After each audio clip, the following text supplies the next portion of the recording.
évidemment, tout n'est pas raconté dans le film, c'est déjà 2h10, mais il se rencontre de manière hasardeuse, parce qu'on se rencontre toujours de manière hasardeuse. J'essayais juste de montrer par ces flashbacks comment des gens qui n'habitent pas forcément dans le même quartier, qui ne viennent pas forcément du même milieu, qui ne font pas forcément les mêmes études ou le même métier, ont l'opportunité de se rencontrer. Après, on fabrique dans sa tête le hors-champ, c'est-à-dire ils se rencontrent, ils discutent, on s'aperçoit que peut-être pour des raisons, enfin certainement pour des raisons différentes, ils peuvent avoir quand même le même désir, et ça peut fabriquer de l'amitié, ça peut fabriquer un groupe, ça peut fabriquer une force, enfin ça c'est tout le hors-champ du film, on peut se le raconter comme on veut, mais en plus, enfin, ce qu'on voit d'eux, c'est soit le moment où ils se croisent, où ils se rencontrent, donc évidemment il n'y a pas encore vraiment c'est pas encore très très soudé entre eux, soit le jour J, et on n'est pas du tout dans un truc d'amitié, là on est vraiment dans un autre niveau de relation. Vous parliez tout à l'heure du titre qui vous était inspiré par Neverending Cave, la musique a une énorme importance dans le film. Est-ce que vous l'avez pensé en écrivant le scénario? Est-ce que parfois la musique vous inspire des plans? Est-ce que la musique vient en fonction de la mise en scène, de l'écriture? Comment ça se combine? En fait, ça se combine vraiment comme en chant contre chant, c'est-à-dire que ça se répond très vite. Dès la première version, j'essaie de penser au mieux le son général du film, et dans le son vient aussi la musique, à la fois les emplacements de la musique originale. Là, il y a toute une partie, en effet, qui est quasiment le jukebox, j'appelle ça du grand magasin. Donc, quel morceau, pourquoi, quand ça s'arrête, quand ça commence. Les répétitions, par exemple, elles étaient aussi écrites. Et la musique originale, elle était non pas totalement finie, mais enfin, en écrivant le scénario, j'essaie de penser un peu aux textures, aux sonorités, aux instruments, aux fréquences dont il me semble que j'aurai besoin. Et je commence à enregistrer à peu près en même temps, et je commence à me faire des bouts comme ça de musique. Donc elle vient vraiment très tôt, de manière à ce qu'elle soit le plus narrative possible et le moins illustrative possible. Est-ce qu'il y a quelqu'un qui écrit, enfin qui travaille la musique avec vous? C'est vous tout seul? Non, c'est moi tout seul, parce que ce sont pour l'instant les choses dont j'ai besoin, ce sont des choses que je peux faire. Si un jour j'avais vraiment envie de quelque chose de très très très orchestral, évidemment je ferai appel à quelqu'un qui saura faire ça bien mieux que moi. Mais comme j'ai envie de ces sonorités-là, pour l'instant, je le fais moi. J'ai une question. Comment vous pouvez penser s'en sortir avec tout le bordel qu'ils ont foutu dans le centre commercial? Ben, d'abord, je pense qu'on pense toujours s'en sortir. Parce que leur plan, il est assez simple, hein, c'est passer par la foule pour disparaître et par la foule pour réapparaître. Ce qui n'est pas si absurde, parce que c'est dans la foule qu'on est le plus invisible finalement. Donc ils se disent, on va là vraiment disparaître sans que personne nous voie. On attend un petit peu voir si c'est la catastrophe, s'il y a des photos de nous, si on sait qui c'est. Si à 8h du matin, on n'a toujours pas cité nos noms, on est bien et on réapparaît par la foule. Donc ça peut sembler absurde et en fait, c'est pas si con.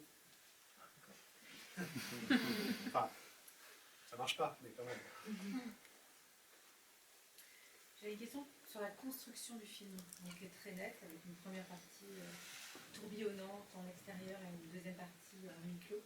Est-ce que c'est quelque chose que vous aviez en tête dès le départ, ou est-ce que c'est quelque chose qui s'est construit petit à petit?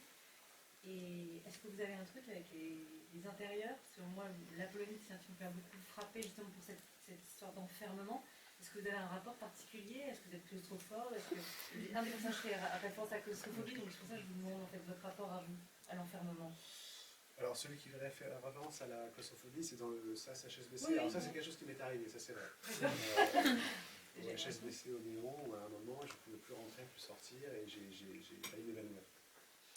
D'une manière plus sérieuse, oui, c'était dès le départ. En fait, tout le film, enfin, je l'ai pensé assez vite sur une feuille A4, avec les éléments les plus importants, à savoir la structure, en 2 parties et en 3 actes, le fait que le démarrage serait en extérieur avec des gens isolés, tout en mouvement, quasiment pas un mot, 2 flashbacks.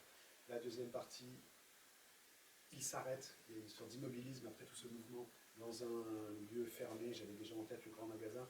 Oui, c'était vraiment, c'est ce qui structure en fait le récit et qui quand je sens que ça tient ou que ça peut tenir, là je peux commencer vraiment à écrire. Et en fait, jusqu'à la version finale, voire le montage final, c'est assez proche de cette feuille A4. Après, c'est juste beaucoup de travail pour que ce soit le mieux possible. Mais si j'ai pas la vision générale du film sur un bout de papier, j'arrive pas à me dire qu'il y a un film possible, donc je commence pas vraiment à écrire. Toujours. Ça, c'est quelque Oui, chose toujours, qui pour ouais. vous travailler. Et au moins la structure et la forme générale. Je veux savoir pourquoi ce petit caméo d'Adèle Haenel. Alors, c'est certain, ça peut faire caméo parce qu'elle est connue, etc. Moi, j'ai demandé à Adèle de le faire parce que bon, on a déjà travaillé ensemble et je la connais bien. Et je sais que si un jour quelque chose comme ceci arriverait, son premier réflexe ce serait de prendre son vélo et d'aller regarder. Voilà, Et donc, comme j'avais cette envie-là, c'est elle qui m'est vraiment venue en tête. Et puis, j'aime bien le fait qu'elle soit quand même jeune, qu'elle ait quasiment le même âge, enfin quelques années de plus à peine que le personnage. Et elle a cette espèce d'aplomb et de force qui me semblait assez nécessaire pour dire une phrase aussi simple que ça devait arriver. Voilà, j'aime bien l'idée que ce soit elle. Ça lui ressemble. C'est une combattante. Voilà. Et quand on lit le synopsis, il est très flou. C'est volontaire, j'imagine, finalement. Il est flou. À moins de lire une de vos interviews, on apprend que le titre a été changé en référence, suite aux attentats. Un synopsis, c'est fait pour laisser plein de mystères. Si on vous raconte toute l'histoire, vous allez voir le film. Je trouve intéressant qu'on ne connaisse pas les vraies motivations du groupe. Chacun semble avoir une motivation, voire un début de motivation, mais bon, c'est pas cohérent. Il n'y a pas de cohérence là-dedans. Et contrairement à ce qui a été dit parfois ici, je trouve qu'on n'a pas d'empathie pour ces personnages. Pas forcément, du moins. Et arrive à un moment du film cette notion d'acte contre l'État. D'où sort cette notion? L'ennemi d'État. Oui. En fait, moi j'ai travaillé sur toute la dernière partie du film avec un ancien du GIGN, pour que j'avais besoin de conseils pour la précision de l'assaut, la précision des jets, etc. Donc on a quand même pas mal parlé. Et il me dit, mais est-ce qu'il y a sommation, il n'y a pas sommation? J'ai dit, écoute, moi ça m'arrange pas trop, mais s'il faut des sommations. Donc voilà, on discute, il ne voulait pas que les GIGN apparaissent un peu comme des meurtriers. En même temps, il me dit, bon, vu la géographie du lieu, vu qu'on ne sait pas combien ils sont, en effet, c'est comme ça qu'on ferait, etc. Il me dit, mais ils ont fait quoi exactement? Donc je dis, voilà, ils ont fait ça, ça, ça, ça. Et il m'a dit cette phrase que j'ai mise dans le scénario, parce qu'elle me semblait en fait assez importante. Il m'a dit, ah, c'est vrai que là, on passe du terrorisme à l'ennemi d'État, et qu'on n'est pas du tout obligé de faire de la sommation, il faut juste mettre fin à la chose. Voilà, J'ai juste une incertitude sur le personnage qui est joué par Vincent Rottier, où en fait c'est le seul dont on ne sait pas ce qu'il est advenu. Et c'est en plus le seul qui tue quelqu'un de sang-froid, en fait, enfin avec le vigile. Et du coup, c'est un peu l'énigme au cœur du film, en fait. Je mets le vigile et le rouquin à part, parce que pour moi, ce sont c'est quelque chose qui dérape par rapport au programme. En effet, le meurtre de Rottier, il est extrêmement programmé. Donc voilà, ça fait partie, ce serait comme la 5e cible, c'est ce directeur d'HSBC. C'est moins spectaculaire dans les informations parce qu'il n'y a pas de flamme, etc. Mais il y a 5 cibles en effet quasi simultanées.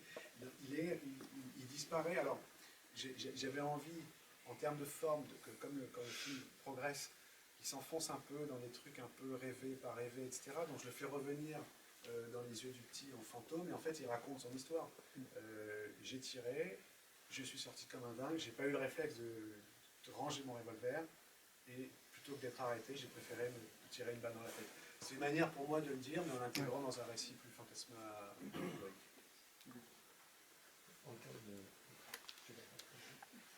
On sent aussi une influence d'assaut de Carpenter, surtout dans la deuxième partie, où en fait on dirait presque un assaut inversé, puisque là clairement les assaillants c'est du IGN, bon, ça rapporte des choses. Et résultat, bon, forcément il y a quelque chose d'un peu subversif dans cette reprise d'assaut.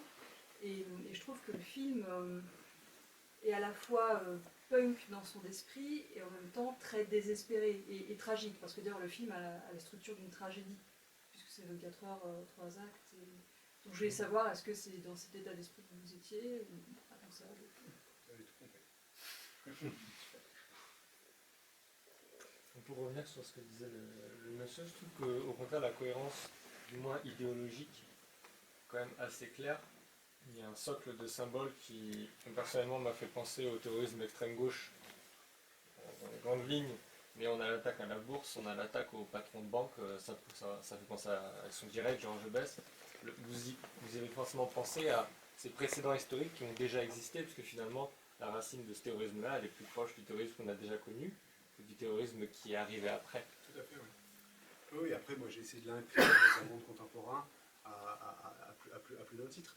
Mais c'est vrai qu'il est plus à aller chercher de ce côté-là. On prend encore 2 questions. Et vous n'avez pas eu de problème de censure parce que je vois Black, que j'avais vu en avant-première, a été retiré du circuit.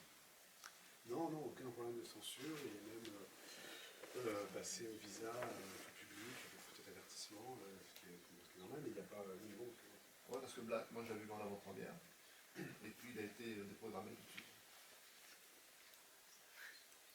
Non, puis là on saurait quand même. Je pense que tout va bien. Alors, par rapport à cette histoire, ce que monsieur disait sur ces figures un peu de terrorisme d'extrême gauche qu'on avait vu dans le temps, j'y pense tout à coup. Il y a un des participants à l'équipe qui connaît bien l'histoire et tout ça. Pourquoi ces figures-là sont réutilisées en fait? Pourquoi Quelle figure? L'attaque à la bourse, ces choses-là qui ont été faites par l'extrême gauche, parfois. C'est le monde d'aujourd'hui, comme vous disiez, mais avec des formes déjà faites de terrorisme, en fait, d'actes. L'insurrection, par exemple, c'est quelque chose qui traverse l'histoire des siècles. Ça se reproduit, ça se reproduit. C'est pas parce qu'on a coupé la tête à un roi qu'on ne coupe pas plus la tête d'autres rois. Enfin, c'est un sentiment profond et humain par rapport au pouvoir qui existe depuis le Moyen-Âge à peu près. Donc ça ne me semble pas problématique que les choses se répètent à partir du moment où elles s'installent aussi dans le monde contemporain. Il y a